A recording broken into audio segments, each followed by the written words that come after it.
अस्सलाम वालेकुम वमेद से तुम सारी आसो सेहत सलामत सर्दी गई स्टार्ट तो ये सर्दी मन बचन तो बड़न खास कर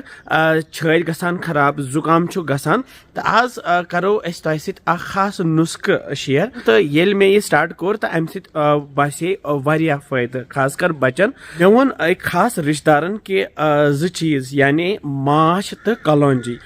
ये पान वन रलत बचस या बड़स दिमो छत खराब गसनुक चांसेस कम तो माश तो कलौंजी सत बापत मुफीद आसान तो सन टठ नबी हजरत मोहम्मद सल्लल्लाहु अलैहि वसल्लम ते माश तो कलौंजी हंद इस्तेमाल करान तो अत वारिया शिफा तो बे सुन्नत ते बनावो यह मिक्सचर तो दिमो बचन तिमन वात फायदे तो वमेद से तुह तीव यह नुस्ख पसंद तो तुह दियो पन बचन तो पक्यो करो जल्दी जल्दी शुरू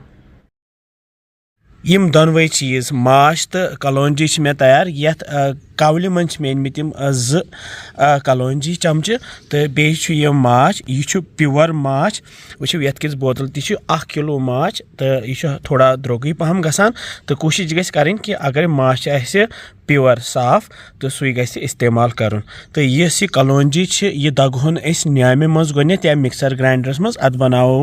पाउडर तो पत त्रो माश सत यह दगहन सही पे करहन मिहन तो बनावोस पाउडर तो हेको ये मिक्सर ग्राइंडर इस्तेमाल कर वस कलौंजी बनो पाउडर मिहन पाउडर ये वकलस मज यपर मे निम ब्या कवल ये मज त्रा बह यह ओड चमच ये मज क्या बनावो तुत तुत यूत बच्चस या बड़न दित हेको अमे पत खोलो यह माश बोतल तुलस पे थोद ढकन तो ये मज तुलो माश चमच अख या ओड त्रो ये कलौंजी सत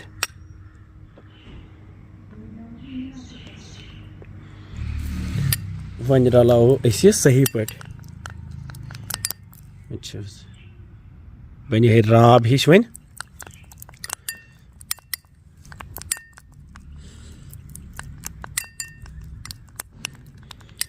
यह वन यह रलो